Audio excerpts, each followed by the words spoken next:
إن الحمد لله نحمده ونستعينه ونستغفره ونعوذ بالله من شرور أنفسنا وسيئات أعمالنا.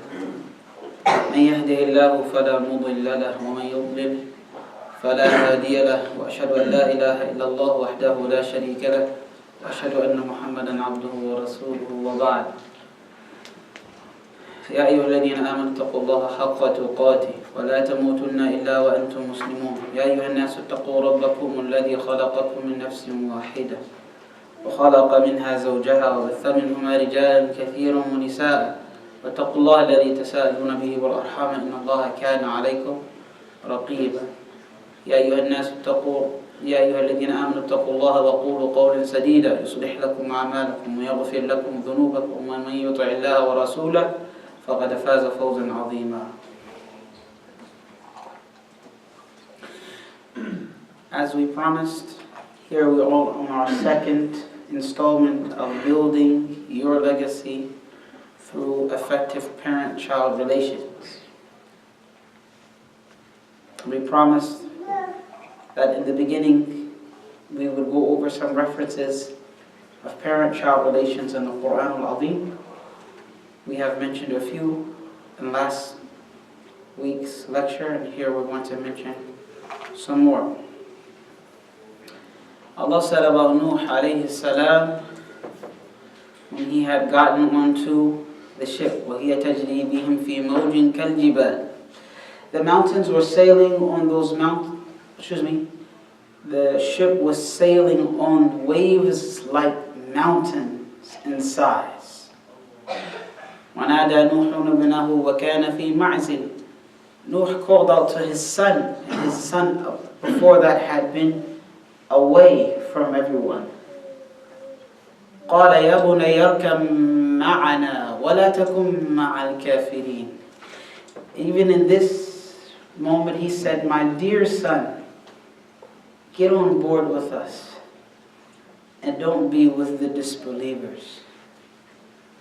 Even in this moment he spoke to his son with an endearing voice and tone and choice of words. My dear son, get on board with us and do not be with the disbelievers. قَالَ سَآوِي إِلَى جَبَلٍ يَعْصِمُنِي مِنَ الْمَاءِ. He said, instead I will find refuge or seek refuge in a mountain. It will protect me from the water. قَالَ لَا عَاصِمَ الْيَوْمَ مِنْ أَمْرِ اللَّهِ إِلَّا مَنْ رَحِمَ. He then informed his son the last time, there is no one or nothing or anything that can protect from the command of Allah except Allah, those whom Allah had mercy upon. And the only ones that Allah had mercy upon, to our knowledge, are those who were on the ship with Nuh. وَحَالَ بَيْنَهُمَا الْمَوْجُ فَكَانَ مِنَ الْمُغْرَقِينَ. A wave came in between them, meaning Noah and his son, and hence his son was drowned. His son was drowned. Before this event, Allah Jalla wa Ala told Noah, وَلَا تُخَاطِبْنِي فِي الَّذِينَ ظَلَمُوا إِنَّهُمْ مُغْرَقُونَ. Do not discuss with me or try to converse with me regarding those who are wrong themselves. Those who did wrong, meaning the kafirun, the disbelievers. He said, do not converse with me. Don't speak to me about it concerning them. They are all going to be drowned. Allah already told this, so he had the understanding, Nuh had the understanding that Allah did not want him to convey or discuss with him or converse with him anything on behalf of those who had been drowned once they had been drowned. And Allah promised Nuh alayhi salatu wasalam that he and his family would be saved. So then the question comes. He said, رَبِّ إِنَّ بَنِي مِنْ أَهْلِي. He said, my dear Lord, my son is from my family. وَإِنَّ وَعْدَكَ الْحَقِّ. And your promise is true. وَأَنْتَ أَحْكَمُ الْحَاكِمِينَ. And when you judge, you're the most fitting to judge. So he's trying to reconcile, he's trying to understand, my son is from my family and my son was drowned. And Allah told him what? What did Allah tell Noah? Naam? Before that, what did Allah, he had an understanding with Noah, which was? La tukhatib, don't discuss it with me. Don't bring it up. Once I've destroyed them, do not bring it up. Like he brought it up. Allah tested Noah just like he tests us, right? He tests us. Alhamdulillah. He said, إِنَّهُ لَيْسَ مِنْ أَهْلِكَ. He is not from your family. إِنَّهُ عَمِلَ غَيْرُ صَالِحٍ. عَمِلَ غَيْرَ صَالِحٍ. He did actions that were not right. In the riwayah, which is Hafs and Asim, إِنَّهُ عَمَلٌ غَيْرُ صَالِحٍ. That's the one that we're most familiar with, that you're questioning me is not an action of righteousness. فَلَا تَسْأَلْنِي مَا لَيْسَ لَكَ بِهِ عِلْمٍ. Do not dare ask me or question me which you have no knowledge of. This is not where you're asking a question for an answer. He's actually questioning Allah Jalla wa Ala, and he's trying to reconcile. Honestly, he's honestly trying to understand what just happened. Inni a'iduka an takuna min al-jahilin. Allah said, I warn you so that you do not be amongst those who are ignorant. And so see how Allah, even with Noah, Allah is still Allah, right? And once Allah judges and He decides, there's no one that can contend His judgment or seek to appeal His judgment in any way whatsoever. Once He has judged. That's what Allah said to Rasulullah sallallahu alayhi wa sallam, إِنَّكَ لَا تَهْدِي مَنْ أَحْبَبْتَ وَلَكِنَّ اللَّهَ يَهْدِي مَنْ يَشَاءُ. You cannot guide those whom you love because you want them to be guided. No, Allah guides whomever He wants. But how do we respond to that? To Allah? This is a reality that when Allah decides and decrees a matter, His decision is final. So what should our response be? Sami'na wa ata'na. We hear and we obey. Aslamna. We submit. May Allah make us submissive to Him. Ameen.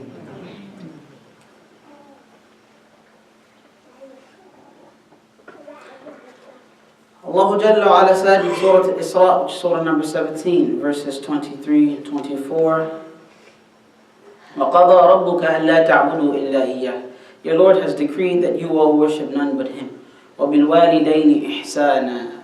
And to be excellent to your parents. What does excellence mean? Tell me. What is ihsan? Tell me, try some of the youngsters. If they cannot get it, alhamdulillah, then some of those who are elder than them can answer. What does excellence mean? What do you think it means? Some of our sisters also. Yes, sir. Excellent would mean like you did that like perfect in a way, like perfect kind of excellence. Okay, you do something perfectly. Okay, good. Let's get some more. Sisters, please feel free to chime in. If I don't see your hand, just say it. Yes, Rahma. Tafadli. Go ahead.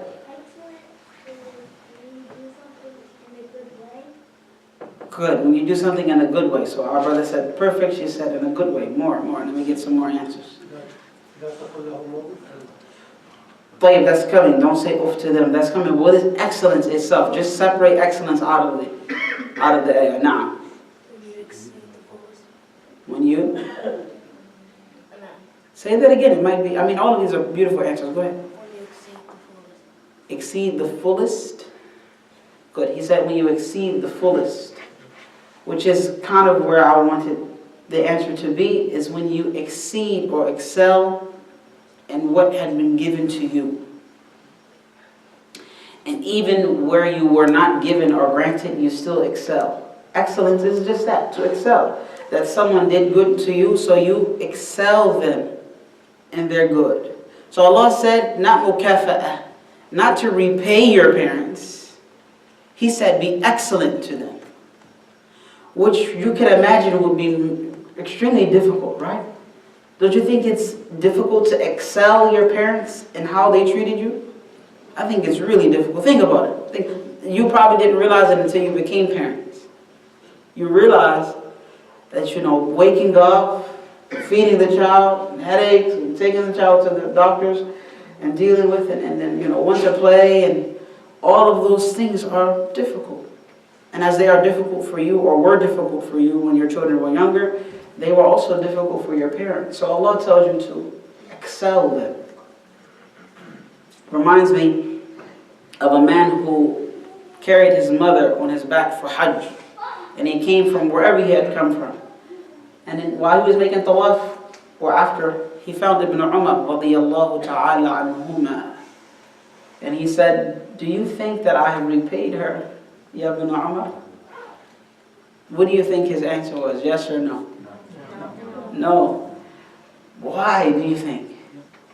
Why did Ibn Umar believe that this man carried his mother for Hajj? No, and no telling where he came from. He must have carried her that distance, or at least tended to her for that distance. And he's going to do Hajj and then take her back home. And he said, you did not repay your mother. Why? Muhammad, I saw your hand up. You want to answer? Go ahead. Because they sacrificed a lot for you. Tab'an, they sacrificed a lot for you. Alhamdulillah. In this case, he also did some sacrifice. But why isn't it to repay? Because his mom, you get hasanat, when you walk closer to like Hajj, you get more hasanat. Except his mom wasn't taking any footsteps, so she wasn't really getting any hasanat. Is that the reason why? Not quite. Maybe you misunderstood me. I apologize. I didn't clarify it to you. I didn't make it clear to you. So listen, he said, sisters, any more brothers? Yes, sir. That's a one-time act, and parents, it's an ongoing thing. That's a good one also, alhamdulillah. He said, that's a one-time act. You just took your mom for Hajj and came back? So he said, that's a one-time act. You do it for Hajj and that, but the parents, it's an ongoing thing. That's a good one. Our brother referred to the ayah that his mother carried him with difficulty upon difficulty. 9 months. For 9 months. And he could have been carrying her for quite some time. Imagine doing Hajj for that. But Ibn Umar's response was,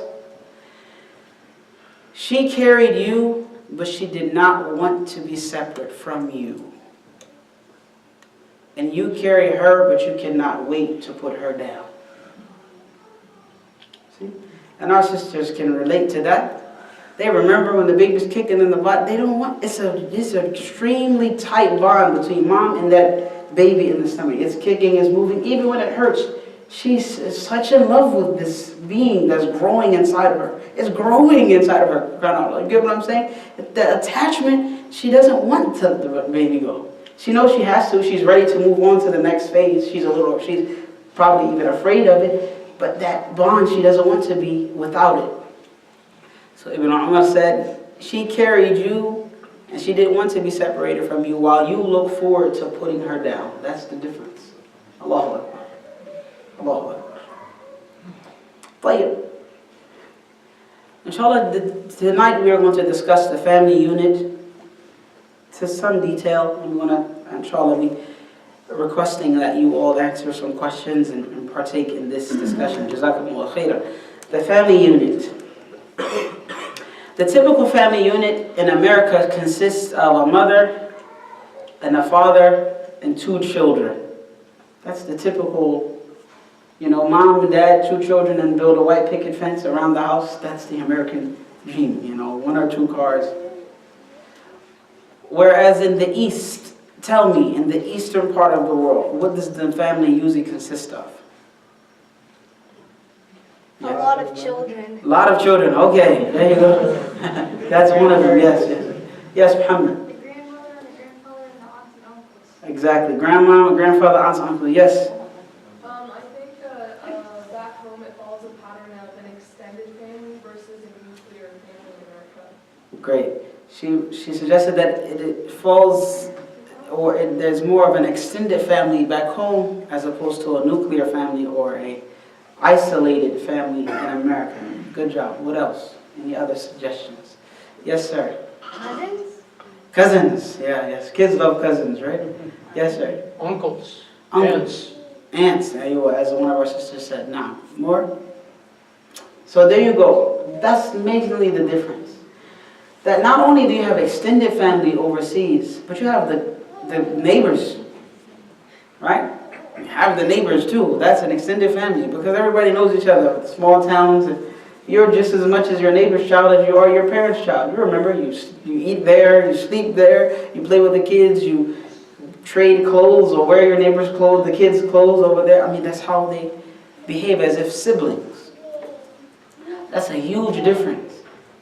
So what do you think, what do you suggest should replace the extended family that you have back home, what do you suggest, or what have you used to replace this extended family in America? Our brother said masjid. طيب. Islamic community, يعني masjid. طيب. Relations with neighbors. Relations with neighbors, okay. Do the same. Habib, he said, do the same. Abu Ziyad said, do the same. Yani, replicate, copy paste. The extended family there, make it here. But are masjids really family friendly? Let's be practical. Let's be honest. For the most part? No. We're trying. No, we're trying. But I'm just saying, practically speaking, for the most part, it's not. You know, there's a lot of work to be done. And I want to admit that is an issue. The best thing is first to recognize your weaknesses as an individual, as a family, as a community. Recognize where you're weak, and then work on it, alhamdulillah. And we're discussing it. That's wonderful. It's not like we're bashing each other in the head. We just want to recognize some things and then develop from there. So the masjid, for the most part, isn't really family friendly. Even if it's family friendly, the relationship between, generally, practically speaking, between each of the individuals in a masjid is not that of a family relationship. Would you agree? And it's not because you don't like one another, but the button hasn't been clicked. It hasn't been switched on. And the concern is not there. You see? Everyone comes and they're so individual. They come in and zoom into the parking spot. And as soon as they say, Assalamu alaikum wa rahmatullah, Assalamu alaikum wa rahmatullah, they zoom back out of the parking spot. And they go about their business. Right? Think about it. Try this. Try to slow down a little bit more, or a lot more in fact. And as we continually try to institutionalize in this masjid the importance of brotherhood and getting to know one another. And sisterhood. Of course, I don't see much of what goes on the sister side, but I know also from previous experiences that there's a lot of work to be done on that side too. We request that our sisters get to know one another and get to love one another also. So, as well as some of the things that you all suggested is replicate the extended family system, making it over here too. But the reality is the difference between the East and the West. When you want to go over someone's house in the East, how do you go over their house? What happens usually? You drive. You drive, yes? You take gifts, yes? You're right next to each other and you just walk there. You're right next to each other, you just walk there, okay? Yes. You go on a bus? You go on a bus. Not how you get there. You guys give me modes of transportation, that's awesome. But I don't mean that. I'm discussing, like, you know, you want to go over someone's house overseas. So what do? Call them first? Just go. Just go. Open door policy. I like that. You just go. You just what? Just go. Go. Then you knock on the door any time of the night. There was this nice Yemeni family. Used to live right across the dirt road from me. Right across the sand dune. And any time I felt lonely, bored, and I wanted some company, I would just go over there and knock the door. It could be 10 o'clock at night. And then as soon as they would come to the door, the Yemenis, they have this thing where the men, they usually turn away from the door, the opposite direction, so that anyone who answered the door, they would, you know, out of courtesy of the home and the possible women folk who are answering the door, they would do that. So as soon as my neighbors would see me, they would start celebrating. Ayub was here. They said, Ayub ja, you know, like, and then they had already eaten dinner, by the way. They would gather whatever they had eaten, make a pot of tea, sit it in front of me. They bring their kids out. The kids have red eyes. Their eyes are red from being tired. They sit them in front of me, have them shake my hand. Then they would sit and talk to me. They had already eaten dinner. They said, we ate already. Go ahead, eat. So as I'm eating and discussing with them and everything, and everyone's so excited, smile on their faces and red in their eyes. So then when I'm ready to leave, they were like, where you going? Already? You're leaving already? As if I hadn't been there already for an hour and a half, 10 o'clock at night, right? But here, Everyone's so private. Every time is so, mine, not yours. You usually can't go to someone's house, just knock on the door and show up. You got to call a week in advance. Brother, I'm coming to your house, And then he has to make time. These are the same folks that overseas just come. I don't know what is it. I don't know what's the difference. Maybe it's the work schedule. I don't know if it's in the water. It's a part of the culture.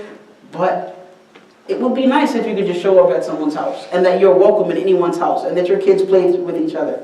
Right? It would be wonderful. But it's something that we can establish. Hasib, you wanted to say something? Oh, I want to say, what if you go and they are not home? Overseas? Yeah. Oh, you go back. You just turn around. 12 o'clock, you just walk back. Yeah, my house and my apartment was right across the sand dune, literally. There was a dirt road. The next home. Yeah, you go to the next home. It was so. You guys probably remember this. In Yemen, in particular, when you walked on the way back from the masjid, because in Yemen the mode of transportation is motorcycle. Everybody has already? Yeah, motorcycles. I haven't driven one now in, I don't know, 10 years, but that was how we got around. So when you're walking from someone's house and you walk near their house, then they're going to say, come in. And they're going to say it every day. If you walk with them for every salah and you decline every time, they'll ask you after every prayer. Tfaddal. Even if they have you on the porch, they're satisfied.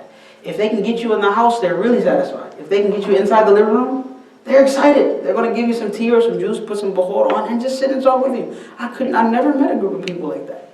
That's that Islamic identity, entrenched. And I'm sure many of your cultures at home are similar, if not the same. There was this one brother, he used to invite us every time. We always declined. Wallahi, the whole year. Tafaddal. We start feeling bad that why we keep telling this guy, we can't come. Allahu Akbar. But that's the difference between the East and the West. Hospitality, the love, the compassion. The crazy part is most of you come from the East. So I think it would not be difficult for you to implement those things here. Right? The masjid should be the extended family. The masjid should be the extended family. May Allah make it easy for us to make our masajid like that. Now we're going to talk about children. Children and how that changes the scope. It changes the relationship and affects the relationship between man and wife. A man and his wife now have to adjust themselves to a new life of not only being newlywed, but also being new parents, and how the transition is difficult. What are some of the things that you can do for the child when the child comes into the world? The child is born. Pick a nice name. Pick a nice name. There's a tradition of picking a meaningful name with hopes that the child will become like that. Courageous, or what have you. Name them really meaningful names. And usually you name the child on what day? Now, 7th. You can name him on the 1st, and so forth. Also, what do you do to welcome the child into the world? So the make adhan in the right ear and aqama in the left ear, that particular practice, there is no authentic hadith to back that up. But alhamdulillah, some of our scholars were understanding in that, and they said it's no problem on the 7th day to call the adhan and the aqama. They said it's no issue. They say even though the hadith in that have some weakness in it, but alhamdulillah, they say if you do it, then fine. They mentioned that Umar ibn Abdul Aziz and others of the Sahaba or of the Tabi'un also did it. So they do mention that. And they say it's okay to do it and it's okay to leave it, alhamdulillah. So that's how you welcome the child in the world, with the adhan and everything. What else you do? Yes? Aqiqah. I heard somebody say aqiqah. I think the sister said it. That's right. You slaughter on behalf of the child to welcome the child into this world. Naam. And you cut their hair and you weigh it and you give its weight in sadaqah. Right? This is what you're doing to welcome the child into this world. You're initiating his existence in the world. You're giving him the initiation process. But things change after you have a child. Between husband and wife, things get complicated. Things get new.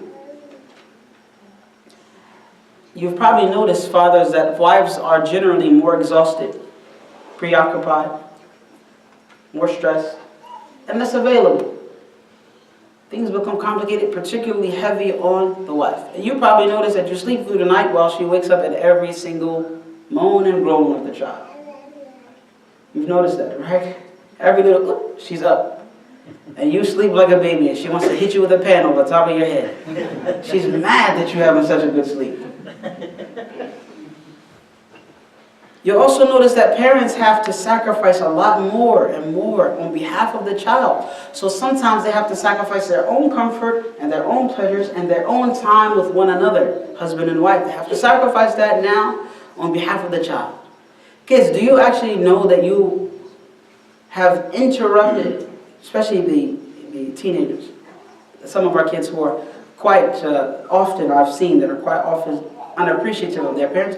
You've interrupted many good times of your parents. Events, dates, meetings, going, coming.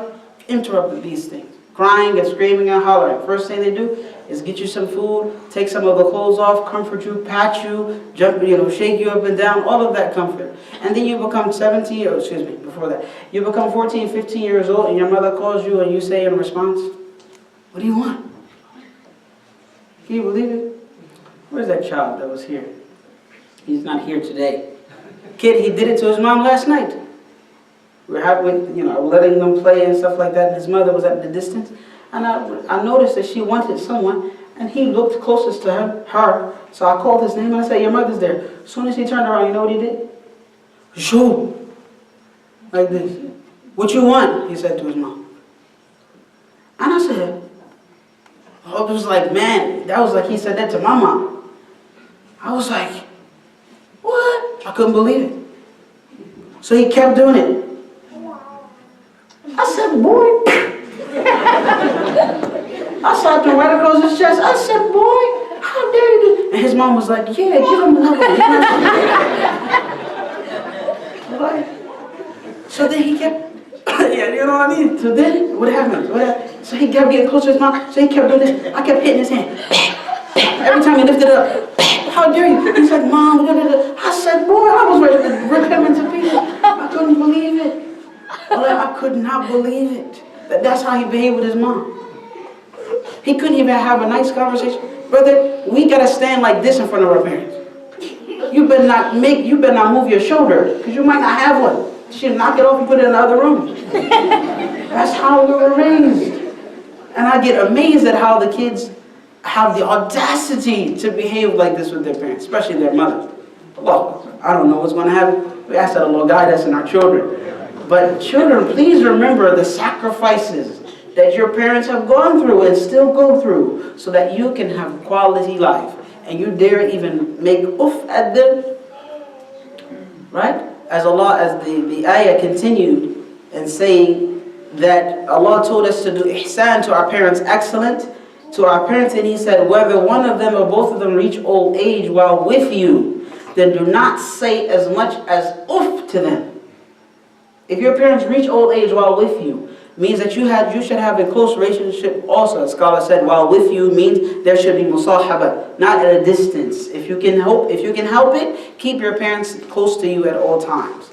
But when they reach old age, one of them or both of them, never say oof to them. وَلَا تَنْهَرْهُمَا, and do not repel them, but speak to them with kind and generous words. وَاخْفِضْ لَهُمَا جَنَاحَ الذُّلِّ مِنَ الرَّحْمَةِ, and out of mercy, lower the wing of humility to them. Why are you lowering the wing of humility? Out of mercy to them. You're trying to be merciful and compassionate with them so you remain humble to them. So doing this to your mom and all of that, that's not humility. And then Allah said, وَقُلْ رَبِّ ارْحَمْهُمَا كَمَا رَبَّيَانِي صَغِيرًا. And He said, say, my Lord, have mercy on them as they raised me when I was a child. As they had mercy on me when I was a child. Please, children, remember this. You cannot purchase new parents. And no one will care for you as much as your parents. No one in the world. So if you think that that's the case, then go try to find somebody that's going to spend nights preparing things for you and waking up for you and rocking you back to sleep. Go find that person. I bet you won't find it. But your parents love you, so please love them back. May Allah have mercy on you. Time also becomes a major factor. Time becomes very crunched. When parents have kids, time just zips away. Of course, the parents, the husband and wife, have to struggle spending time with one another and balance that between spending time with the child. In fact, some parents lack in their spending time with the children so much that they try to replace that with material objects, buying them things. Remember, I told you that I had maybe 2 toys or so until I was 10 years old. Or 2, 3 toys. I didn't have much. Alhamdulillah, I didn't need it. Didn't feel the need to have it. We had a very intriguing life, or unique life that most of you will never have or taste the 10th of. You, alhamdulillah, live in 2-parent homes with wonderful income and some extended family around, cars and ability to come and go as you please and so forth. You children have it made, as we say. You have the world on a silver plate. But the parents I see today, especially, mind me, excuse me, Aqsud, the immigrant parents, you came here, you raise your children, and as you raise them, you give them things, you have to remember that giving them objects does not win their love for you. The more you give them, the more they feel like they deserve it. You should give it to me. It can be the latest iPhone. Like, you better give it to me. They think soon as they ask you, that means you're supposed to automatically give it. Your kids develop that. And the more you give them, the more unappreciative they become. You have to establish order, and you have to establish discipline with them. That yes, you can get some things sometimes. And when you get that, there will be restrictions. And the mother and father have to work with one another, not work against one another. The child goes crying to mom, so then she convinces the father to go easy. That's not going to work. Or the child comes crying to dad, so he convinces the mom to go easy. It's not going to work. You have to be united in your homes to discipline your children. Say, yes, I'll get you this, I won't get you this. I'll get you that, but I won't get you that. And even then there are restrictions. And remind the child that that is a child. He is not an adult, she is not an adult. They are your children, and they will be your children for the rest of their life or your life. Remember that. So then it takes responsibility that when you have wealth, do not give your children everything. Teach them how to struggle. Teach them how to do without. I promise you it will be better for them. New parents can take a few steps to continue to develop their relationship. Number one, they can spend quality time with one another, even if it has to be scheduled quality time. And usually when you have kids, it has to be scheduled. You got to find a babysitter, and that's where the extended family comes in. The extended masjid family, where some auntie or uncle will have their kids with your kids, and they will take care of the kids while you go on a date, and vice versa. You will do the same for them, and so forth. That has to be done. Number two, to discuss any problems that you feel that have come up after becoming a parent. If wife feels like things have happened wrong, emotionally affecting her, or things like that, especially with, postpartum depression. The wives go through a bit of depression, emotional imbalance, and depression after the child is born because of the emotion and hormones that went into developing the child. So she needs time, and she needs to be able to voice what is wrong. And you also, any difficulties, voice those things in a discussion. If you have any differences, number three, if you have any differences, iron them out and do not wait for a fight to voice your frustrations. Don't wait till a fight breaks out and you say, and by the way, now you're going to list 1, 2, 3, 4 things that are wrong. Don't do that. As things are happening, discuss with one another. Don't wait for a fight. In fact, you'll find that the fight happens because there's lack of communication, there's lack of discussion, there's lack of the extra care that comes with being parents. There's a lack of it, so you start fighting. Number four, discover successful spouses and parents and seek their advice. That's where the greater community comes in, as we said, the extended family, the masjid people, and so forth, the neighbors who are successful in their marriage and successful as parents, get advice from them. What about single parent families? Single parent families. In the West, 1 in 4 children live in single parent homes. 1 out of 4 children. It's about 12 million children live in single parent homes. And also, as every decade goes by, the institution of marriage weakens and weakens and weakens until, for the most part, you'll find someone who says, I don't want to be tied down. I remember I asked a guy, I was about 19 years old. And I said, yeah, so when you get married? He said, married?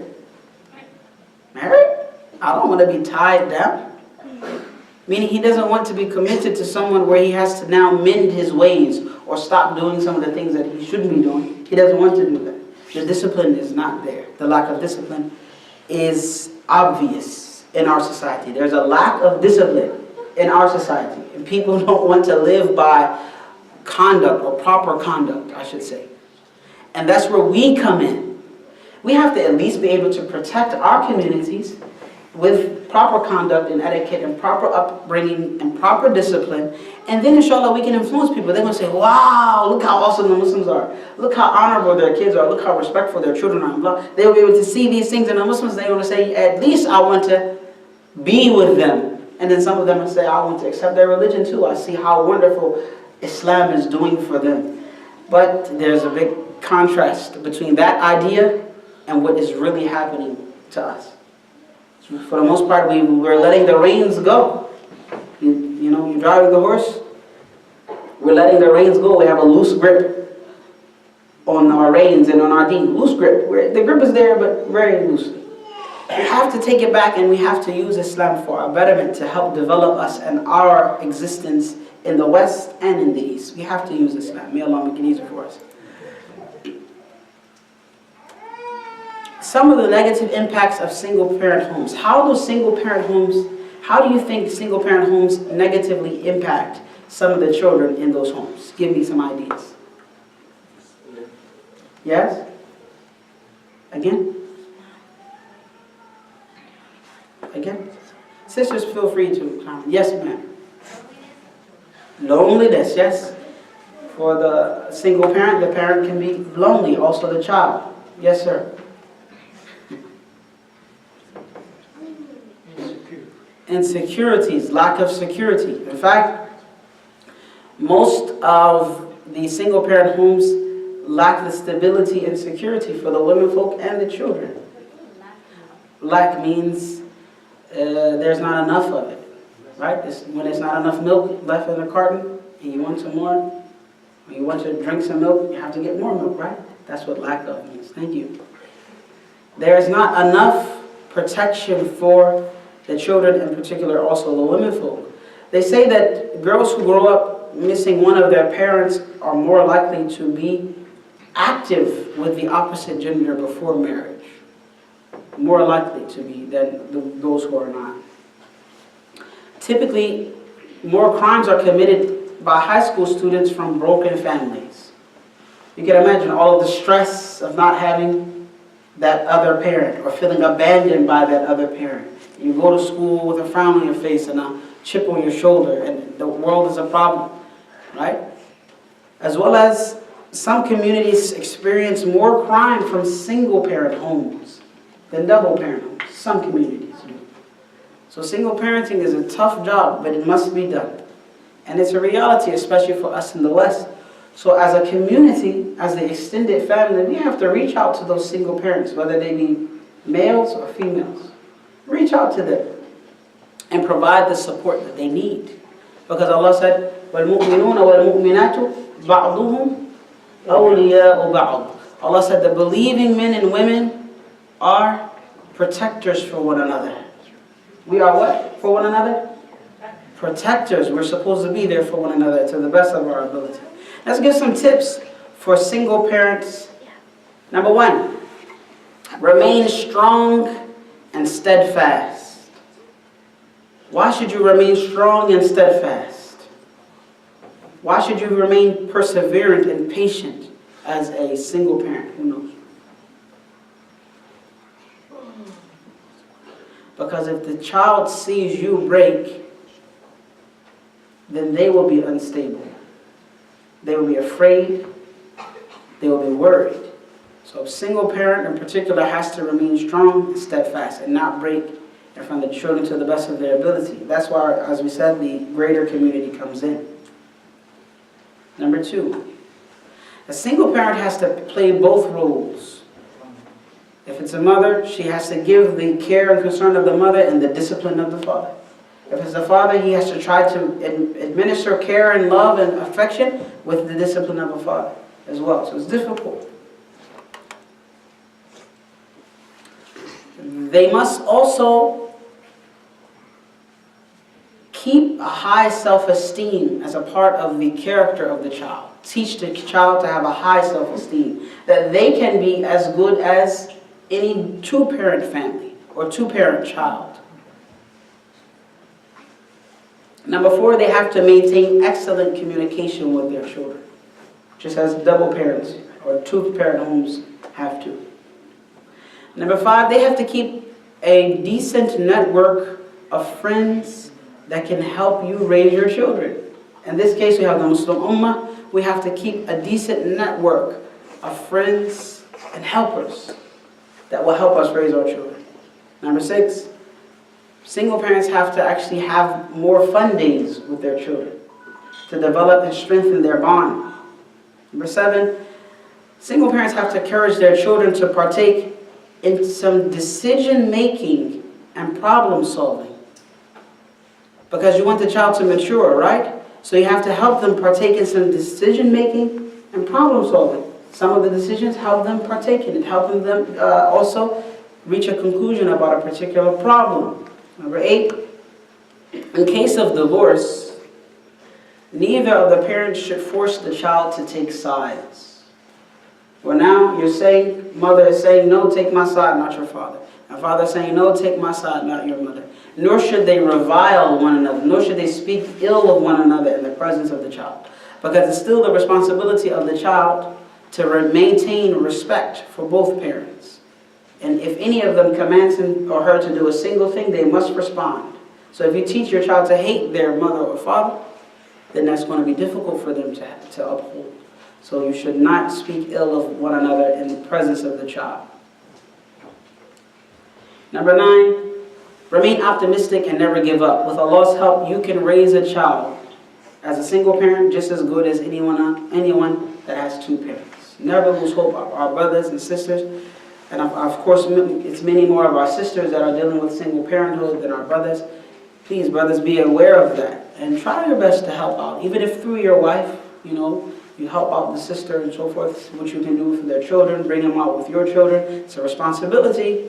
If the child or the children wind up being lost to the winds and into crimes and into things that harm them because they didn't have a supporting community, perhaps the community will bear the sin. Think about it. Name some prophets that were raised by single mothers. Name some prophets.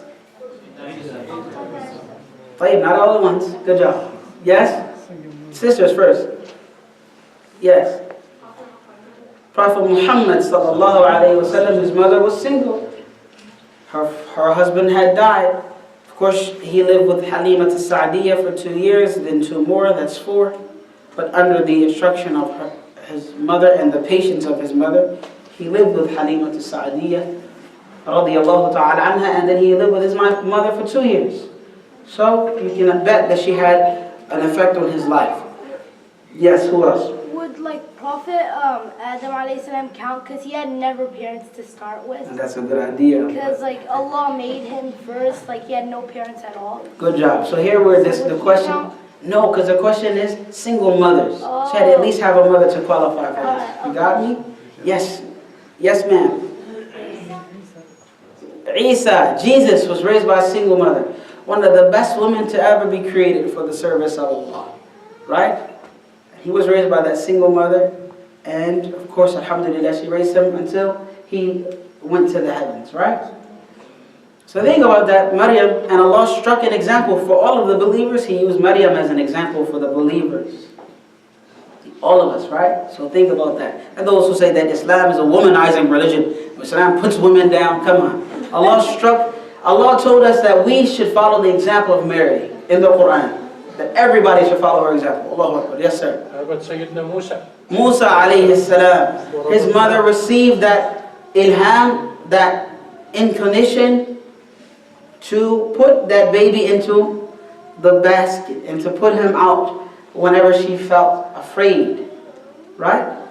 وَرَضَبْنَاهُ إِلَىٰ أُمِّهِ. Aywa, and in addition to that, Allah returned his mother to him and had her raise him in the palace.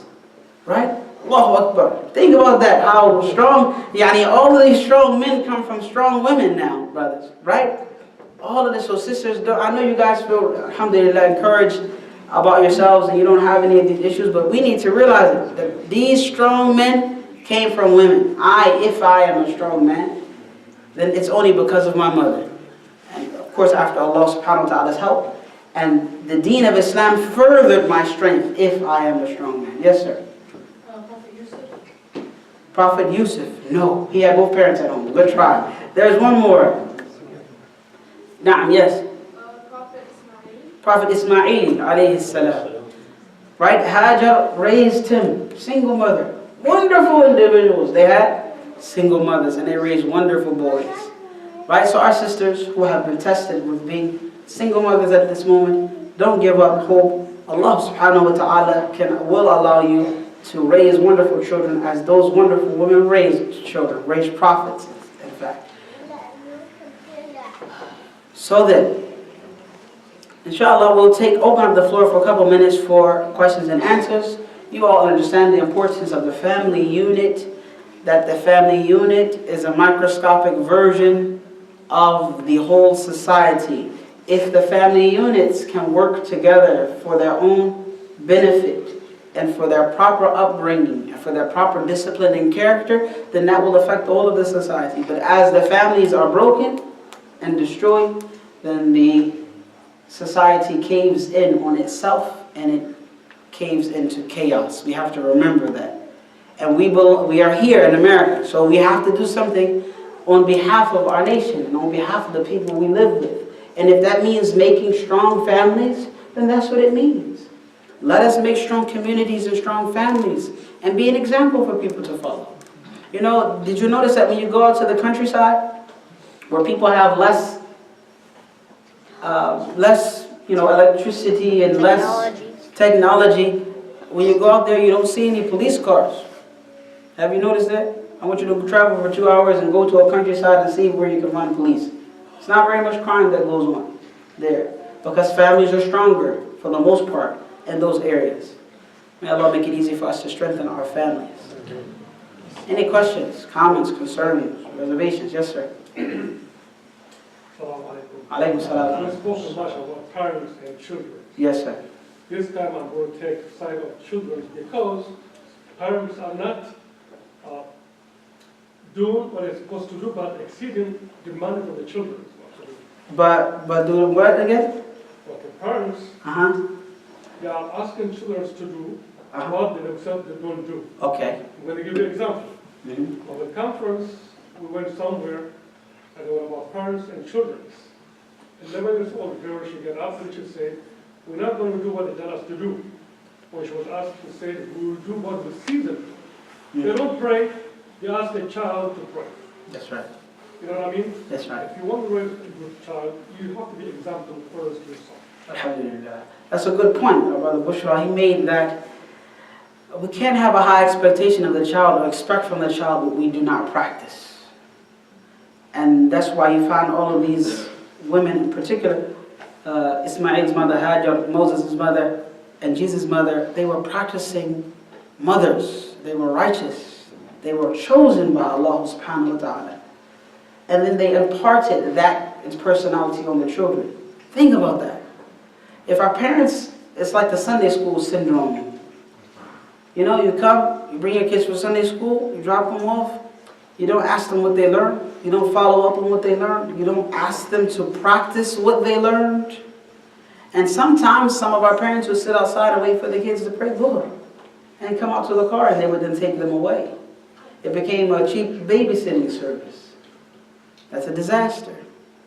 And I think I've said many times that I want you to surprise your children that you can also be knowledgeable about Islam. I want you to show them that you can be not only practicing Islam, but knowledgeable about it and answer their questions, right? Show them that you can do it. Then they'll believe that they can do it. But if we keep performing at bare minimum, what are they going to inherit? If they inherit bare minimum, they may even go less than that, which may even be disbelief. Think about it. If we're going to leave a legacy, we have to try to leave a legacy. It's not, oh, I'm going to come, go to work, go to masjid, pray, and go back.